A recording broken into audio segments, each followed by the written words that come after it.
एक भाग में सृष्टि है, तीन सच्चिदानंद, लीला वरस कंब है, शुद्ध सुधा सुख कंद। परमात्मा के चतुर्थांश में ही ये खेल चल रहा है। सृष्टि और प्रलय का, जन्म और मरण का ये चक्र चल रहा है। तीन भाग में वह शुद्ध स्वरूप से विद्यमान है। सृष्टि के कारण तीन हैं, प्रकृति ब्रह्मा अरुजी, उपादान साधार से निमित्त योनि है। कारण तीन, प्रयोजन मात्र दो है, प्रयोजन मात्र दो है। प्रकाश क्रिया स्थितिशीलम भूतेन्द्रियात्मकम भोगापवर्गार्थम दृश्यम। प्रकाश क्रिया स्थिति स्वरूप वाला जो जगत है वह जीव के भोग और अपवर्ग का साधन है। प्रकृति इसलिए बनी है कि इससे परे जा सके, प्रकृति का अतिक्रमण कर सके, प्रकृति से परे की छलांग लगा सके, इसीलिए प्रकृति है। शरीर किस लिए है? कि शरीर से परे जा सकें, जो भिन्न है इससे उसका अनुभव कर लें। संसार किस लिए है? क्यों है संसार? इसलिए है कि जो इस विनाशी से परे है उसका अनुभव कर लें। प्रकृति इसीलिए है कि प्रकृति की सीमा का अतिक्रमण कर लें। और क्या प्रयोजन? ये मोक्ष दिलाने के लिए है प्रकृति। प्रकृति का चक्र है, वेग है, तो शरीर प्रकृति का चक्र है, वेग है, तो कहां का चक्र है? किसका है? शरीर ही प्रकृति का है। मन का बड़ा वेग है, मन बड़ा ये है, तो किसका है? मन। खाली वेग है, अनियंत्रण का क्या? मन हे मनुष्याणाम कारणम बंधम मोक्ष। अरे मन क्यों मिला? अरे मोक्ष मिल जाए इसलिए मन मिला है। प्रकृति क्यों है? इसकी सीमा का अतिक्रमण कर लें, इससे परे जा सकें। शरीर क्यों है? इससे भिन्न पदार्थ का अनुभव कर लें। संसार क्यों है? इससे परे पदार्थों का अनुभव कर लें, इसलिए संसार है। केवल भोग प्रयोजन थोड़ी है, केवल कर्मों का फल प्रयोजन थोड़ी है, केवल सुख दुख का प्रयोजन थोड़ी है, केवल अनुकूलता प्रतिकूलता दिन रात मेरा तुम्हारा यहां वहां, यही प्रयोजन है क्या? केवल भोगों का प्रयोजन है। किनके लिए? जो मनुष्य शरीर से भिन्न है, उनके पास वह सामर्थ्य नहीं। प्रकाश क्रिया स्थितिशीलम भूतेन्द्रियात्मकम भोगापवर्गार्थम दृश्यम। प्रकाश क्रिया स्थिति स्वरूप वाला जो जगत है वह जीव के भोग और अपवर्ग का साधन है। ये जगत इसलिए है कि जगत से परे जा सकें। ये माया इसलिए है कि माया के फंदे से हट सकें। ये शरीर इसलिए है कि शरीर से परे पदार्थों का अनुभव कर सकें। ये सृष्टि इसलिए है कि इससे परे की छलांग लगा लें। माया इसीलिए है कि इस बंधन को काट दें। दो ही तो प्रयोजन है, भोग और अपवर्ग का। भोग प्राप्त होंगे, भोग आयतनम शरीरम।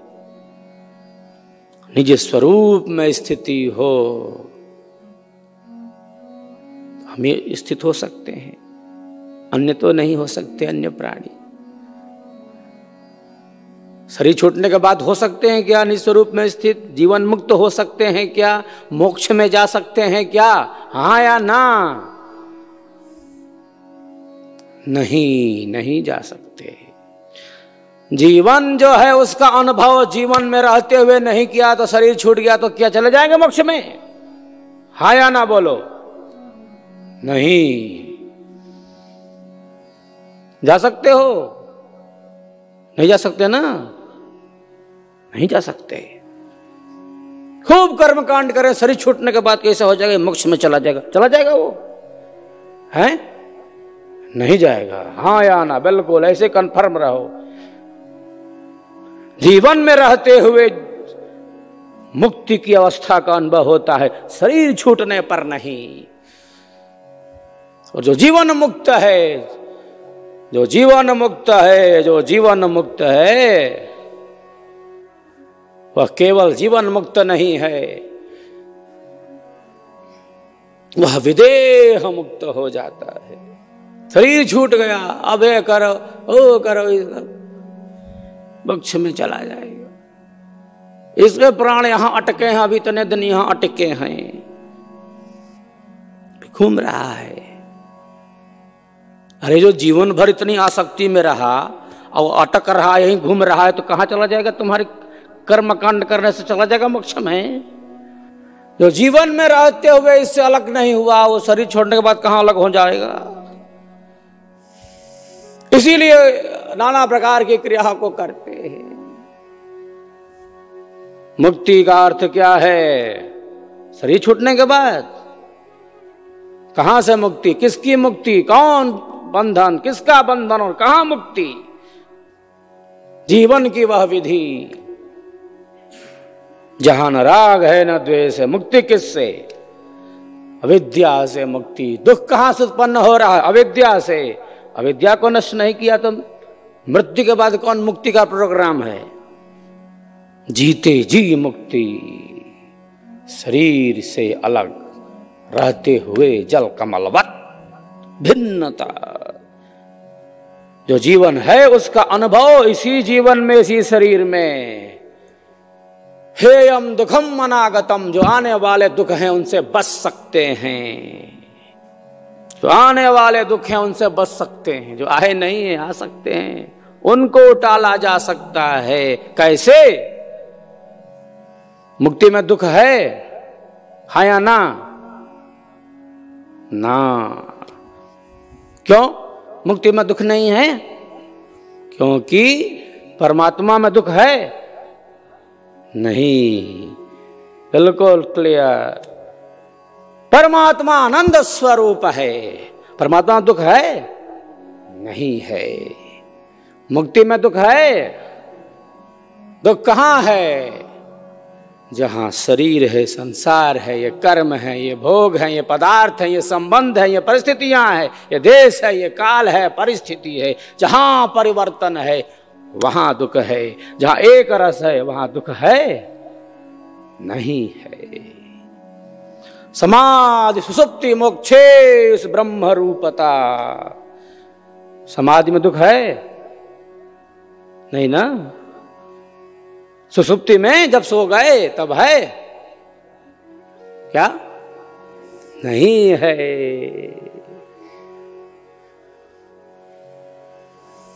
दुखों से ही तो बचना चाहते हैं, दुखों से ही बचना चाहते हैं। दुखादुद्विजते सर्वः सर्वस्य सुखमीप्सितम्। जहां चेतना का ऐसा विकास है वहीं योग है, और योगी ही जीवन मुक्त होता है।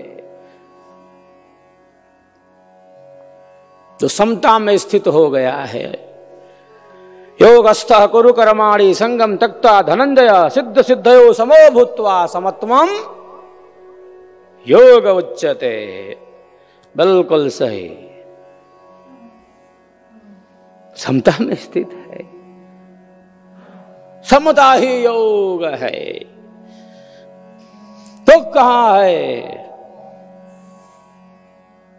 जहां जन्म है, जहां परिवर्तन है, और हर क्षण बदल रहा है, जो प्रतिपल बदल रहा है, जो प्रतिपल बदल रहा है, हर क्षण बदलता जा रहा है। जो नित्य है, जो आनंद है, जो परमानंद है, जो सर्वाधार है, वही परमात्मा है। और जीवन इसीलिए है कि उसका अनुभव कर लें, जो था, जो है और जो रहेगा। दुख नहीं मिलेगा। कब? जब हमारी चेतना का वह आध्यात्मिक विकास होगा, योग में हमारी स्थिति होगी, समता। प्रजहात यदा कामान सर्वान् पार्थ मनोगतान् आत्मन्नेवात्मना तुष्टः स्थित प्रज्ञस्तदुच्यते। इस प्रकार से योगी स्थित प्रज्ञ की अवस्था प्राप्त कर लेता है, कामनाओं का सर्वथा त्याग कर देता है और कर्म भी कर रहा है और फल में आसक्ति नहीं है ना। तो जहां जहां बंधन हो रहा है और जब जब बंधन हो रहा है और जैसे जैसे बंधन हो रहा है, जो जो बांधने वाला है रस्सी में, उसको पहचानना होगा कौन बांध रहा है। मूल में तो अविद्या है, ऐसा पशु जिसके 4 पैर हैं, 4 पैर, मूल में अविद्या ऐसा है। अस्मिता राग द्वेष अभिनिवेश पंचक्लेश, जो वस्तु जैसी उसको वैसा ही जानना, यही विद्या और ज्ञान का यथार्थ लक्षण है, वास्तविक लक्षण है।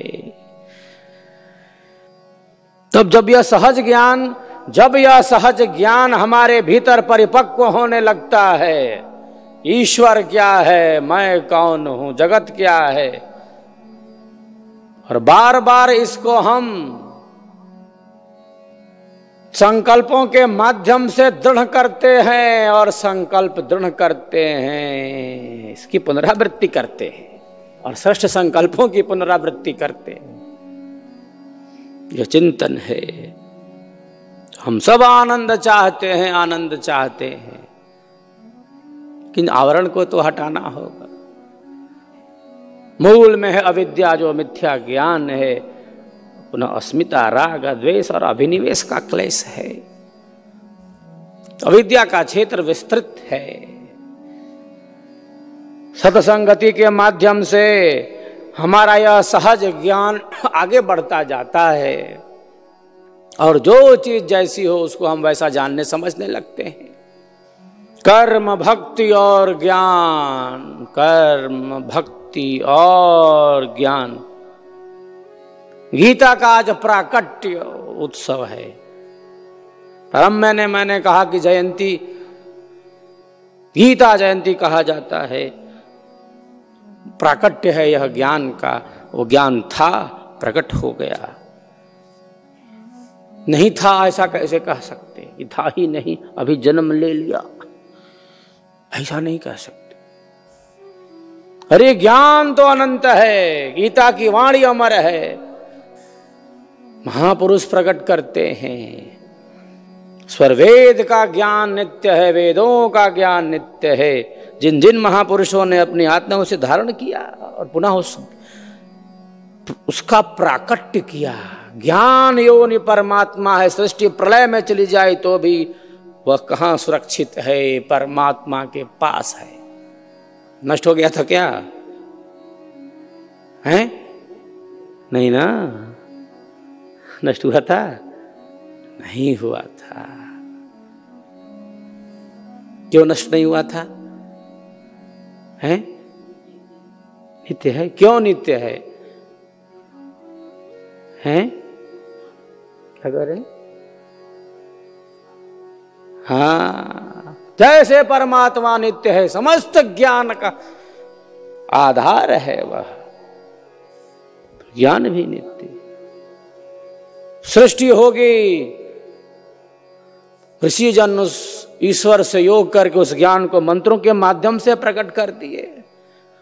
शुद्ध अंतःकरण में वह ज्ञान प्रकट हो जाता है। नहीं था ऐसा कैसे कह सकते कि नहीं था?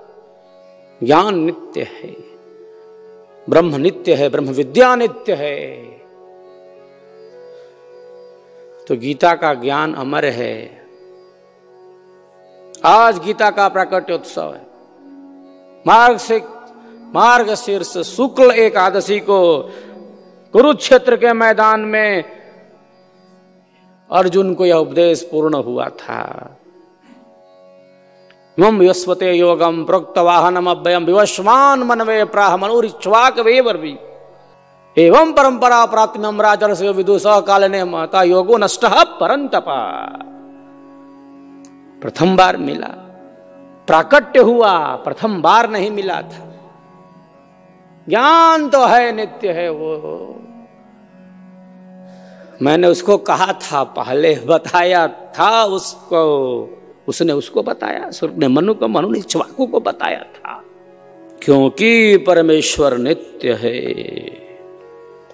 उसका कभी नाश नहीं होता, इसलिए ज्ञान का कभी नाश नहीं होता। उसका प्राकट्य होता है। जो ढका है अंधेरा वो हट जाए, आवरण हट जाए, बादल छट जाएं। सूर्य का प्रकाश नहीं, ऐसा नहीं कि बादलों ने घेर रखा है, काले बादल आ गए, छा गए, अंधेरा आ गया, प्रकाश नहीं है, ऐसा कैसे कह सकते? बादल आ गए। ज्ञान योनि पर ब्रह्म है।